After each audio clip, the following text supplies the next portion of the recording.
Hey guys, good morning. So I'm back outside. I'm starting to plant the first flower bed around the fountain. I'm gonna do a separate segment inside about how I'm doing the memorial garden. This section I'm doing right now is for my paternal grandmother.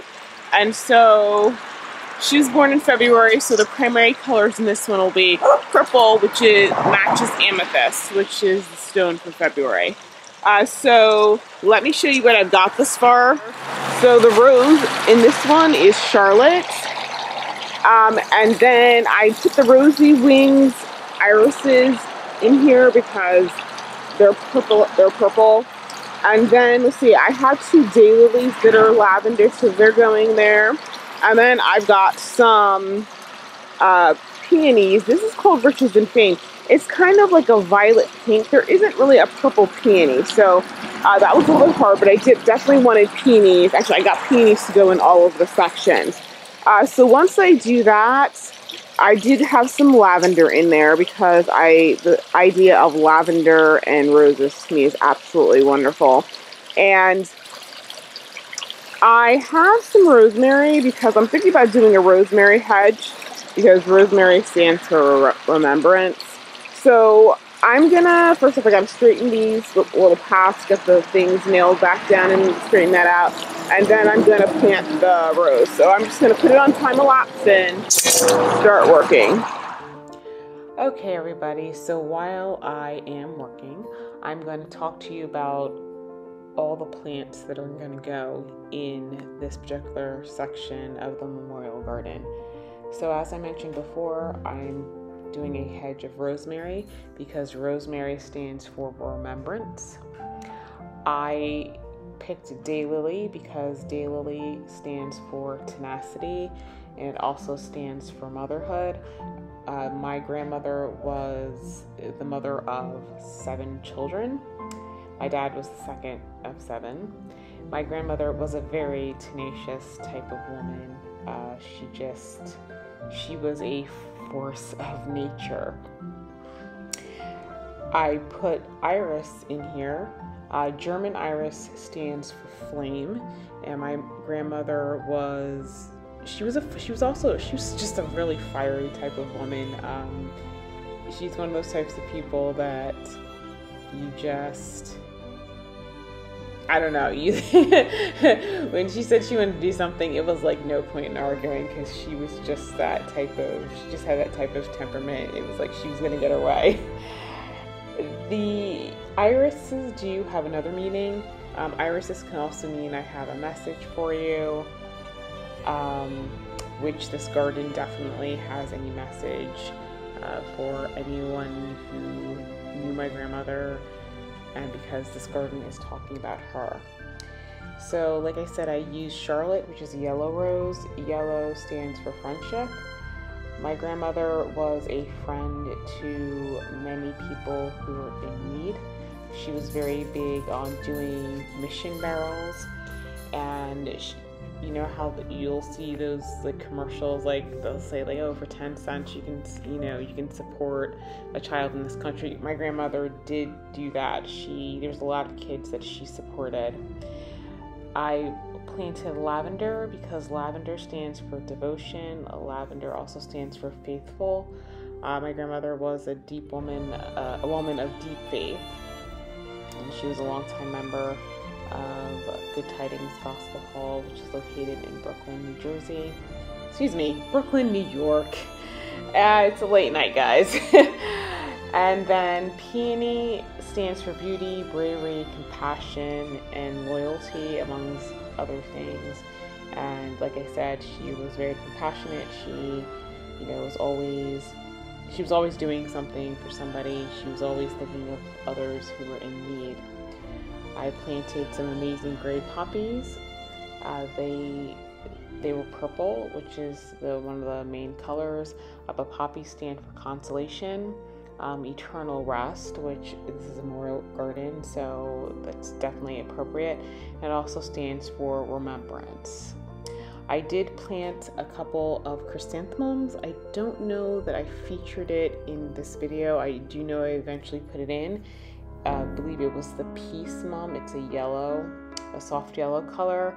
And chrysanthemum stands for cheerfulness in adversity. And, my grandmother was born in St. Vincent. She met my grandfather, I believe, in St. Vincent, and they moved to Aruba.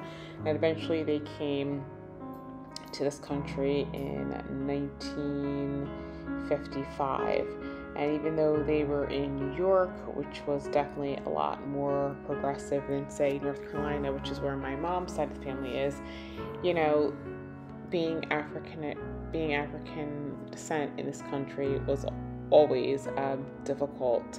I know that at first they were living in a couple of apartments, and then eventually they did, buy a house. And since I was born, they lived in Schenectady Avenue.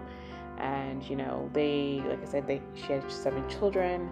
They made sure all their children went to college, and it's not like they had a lot of money. But they were committed to their children getting an education. Chrysanthemum also stands for heart left to desolation. This particular grandparent had been the last surviving grandparent that I had. A couple years before she passed away, I could tell she was starting to mentally decline. A lot of times when I would talk to her, she didn't know who I was. She would frequently ask me, "What's your name again?" Or she would think I was one of my aunts or something. Then sometimes she would look at me and she would remember that I was her granddaughter and that I had come to visit her, and she'd be so excited to see me. And then a few minutes later, she didn't know who I was. So that was really, that was really hard, because up until that point, she recognized me. We could have conversations. I added some zinnias to this section later on. They were purple. Zinnias stand for, in general, I mourn your absence. And, I miss my grandmother. She was very interesting. I realized as I got older how little I actually knew about her. And then I last planted asters for elegance. My grandmother was a very elegant woman. She was a very snazzy dresser. My grandmother had many talents. She was a baker. She used to do decorating of cakes, and that wasn't something I learned until I got much older. And I was kind of sad because I really got into cake decorating and that sort of thing. And, if I had known my grandmother had been into that, I would have, especially when she was more able, that's something I would have asked her to teach me the stuff that she knew, because apparently she could do things like spun sugar. She used to make wedding cakes for people in church. And I felt like that was something I really missed out on growing up. That's something I wish I had known. Interestingly enough, my grandmother gave all of her daughters-in-law, on their marriage, she gave them a wilted cake decorating set, and my mom had that for the longest time. And that's why she did it, because she used to decorate cakes. And I remember asking my mom about that, and my mom didn't know. And my mom said, "Oh, well, it really explains now why she gave me that decorating set." The other thing is that my grandmother sewed, as did many women from the West Indies, and she was quite the seamstress.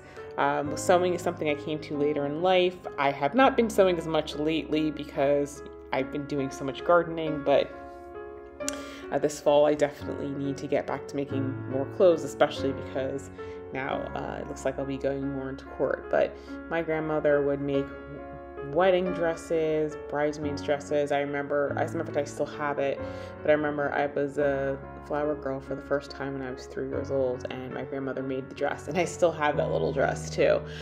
There is also, and I think my mom has it, my grandmother made me this little dress that had rickrack and I